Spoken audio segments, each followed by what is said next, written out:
మాట ఒక్కటి తీసుకోండి మనసులోకి. లోకస్తుల కోసం నేను చేస్తా కానీ మా వాళ్ళ కోసం నేను చేయనని పిచ్చి మాటలు మాట్లాడొద్దు. ఇక్కడ చూడు, అవసరమైతే దేహ సంబంధులకు నా సహోదరుల నిమిత్తం, చూడండి, దేహ సంబంధులైన నా సహోదరుల కొరకు నేను క్రీస్తు నుండి వేరే శాపగ్రస్తుడనై ఉండగోరుతున్నాను. దాని అర్థం ఏంటో తెలుసా? అవసరమైతే నరకానికి పోతా.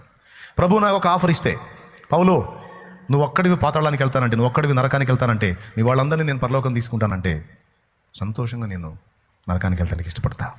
నేను నరకంలో యుగయుగాలు కాలినా పర్వాలా, దేహ సంబంధులైన నా వారందరూ నిత్య జీవంలో ఉండాలి. అందుకు పౌలు చరిత్రకెక్కింది.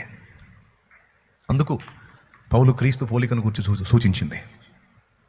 అందుకు క్రీస్తు తర్వాత అంతటి ఆధిక్యతను ధన్యతను పొందిన ఘన సేవకుడుగా పౌలు ఉంది. ఎందుకు తెలుసా? నా వారి కోసం అవసరమైతే నేను నిలువునా నరకానికి పోవటానికి కూడా ఇష్టపడతాను. నా తమ్ముడా, రాకడ దగ్గరికి వస్తుంది. నీ వాళ్ళు ఇంకా మారలా, నీ బంధువులు ఇంకా కదల్లా, వాళ్ళకి రక్షకుడు తెలియదు, వాళ్ళకి దేవుని ప్రేమ తెలియదు, నీ సమాజం మారలా, నీ కుటుంబం మారలా. నాయన, ఒకవేళ రాకడొస్తే నువ్వు ఎత్తబడి వాళ్ళు విడవబడితే ఎంత దారుణంగా ఉంటుంది? నువ్వు తట్టుకోగలవా? నీ తల్లిదండ్రి విడవబడి నువ్వు ఎత్తబడితే నువ్వు తట్టుకోగలవా? నీ స్నేహితులు, నీ సహోదరులు, నీ బంధువులు విడవబడి నువ్వు వాళ్ళ మధ్యలో ఎత్తబడితే నువ్వు తట్టుకోగలవా?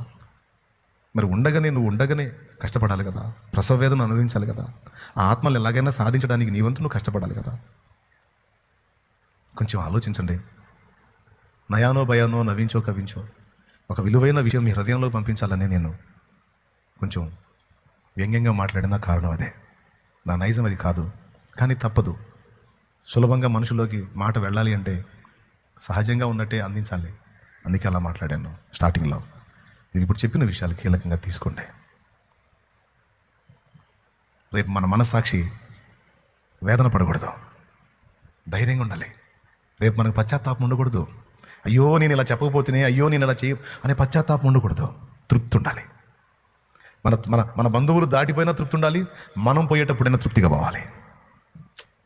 మంచి పోరాటం పోరాడా, నా పరుగు కడముట్టించా, నా విశ్వాసం కాపాడుకున్నా, నా వాళ్ళని అనేకుల విశ్వాసంలోకి తీసుకొచ్చా. నా దేవుడు నన్ను చూసి తృప్తి పడే జీవితమే నేను జీవించా. రేపు ఆయన ముందుకు వెళ్ళినా నాకు ఇబ్బంది లేదు. తృప్తిగా కన్నుమూయాలి. ఇతరులను ఆదుకున్న సాక్ష్యం ఉండాలి, హెల్ప్ చేసిన సాక్ష్యం ఉండాలి, ధైర్యపరిచిన సాక్ష్యం ఉండాలి, ప్రేమ చూపిన సాక్ష్యం ఉండాలి, సహాయం చేసిన సాక్ష్యం ఉండాలి, గుండె చేతిలో వారిని ఆదరించిన సాక్ష్యం ఉండాలి. విడలారా, మన వాళ్ళకి అర్థం కాదు. ఎవరన్నారా అని శాలేమన్నా అంటారు. మేము ఉన్నాంగా అంట. ఉన్నావు, ఇప్పుడు ఉన్నావు నువ్వు. కానీ అనేక పర్యాయాలు శాలేమన్న మాట ద్వారా ఆదరించబడి ఉన్నారు వారు. అందుకే వారి కళ్ళు శాలేమన్ననే వెతుకుతాయి.